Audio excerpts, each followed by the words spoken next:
easiest way to be an optimist, I'll tell you. It is to start recording positive things happening in our life. You see, the mind is a Velcro for negativity and Teflon for positivity. Velcro will stick everything around. I have a Velcro shirt. Then I have a piece of all your linen on me. It can attract. Teflon means if you make dosa in a Teflon plate, anybody will make good dosa because it doesn't stick at all. If you are a positive person, you should be a Velcro for positivity and Teflon for negativity. You see what I'm saying? So generally the mind tends to record negativity a lot. And the positivity is not recorded properly. And we can balance it off by actually starting to record the positives, and don't worry about negatives. It will anyway be recorded. Number nature. You don't have to even pay attention. And that's how you become a better optimist. And if you are a journaling person, journaling is a fantastic way to become a better optimist. You see, when you are journaling, you can start writing all your positives. And you say, these things went right.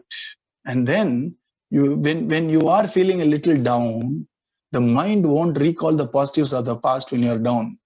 The buddhi may be silenced by the mind. Your journal will come to help. You look back at your journal and say, it was not as bad as I think right now. You see, because imagination itself is very disproportionate. They say there is something called a prefrontal cortex, isn't it? That is the one which is supposed to imagine, it seems. And generally, imagination will always be disproportionate. And for us, the buddhi to work when we are disproportionately imagining something, journaling will help. So if you want to be truly a real optimist, because I see vitality in your question, start journaling right now. Think about the positives which happened today and journal it. I have shared one of my corporate examples with you in the past. We had a department which was a support department, and people were not very happy. People felt that they were not respected. People were very pessimistic. And the head of the department is a very intelligent guy. He understood the problem. And instead of saying, don't be pessimistic, be optimistic, he actually brought in a system to enhance optimism. You know what he did? He said, every Friday, I'm going to sit with you all. And I'm going to listen to 3 things which went right in the company, which you are involved. And the first week, everybody was silent because nobody paid attention to anything going. Ellarme complained na. Everybody was heaving and howing, you see.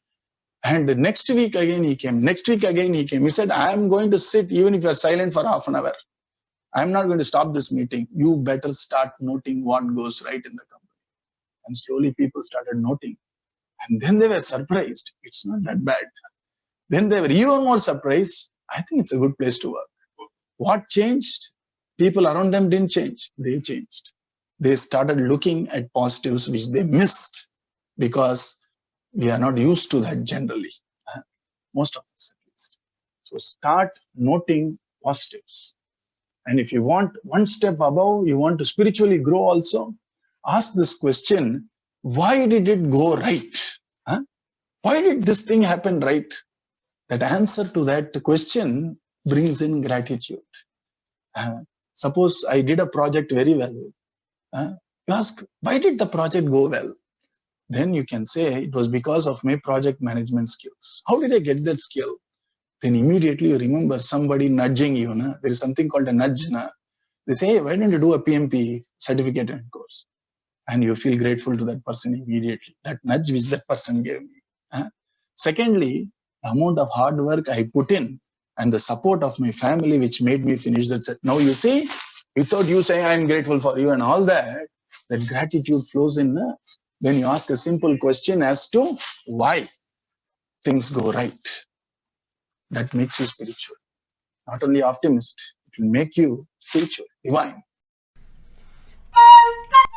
And let's count our blessings and make every blessing count.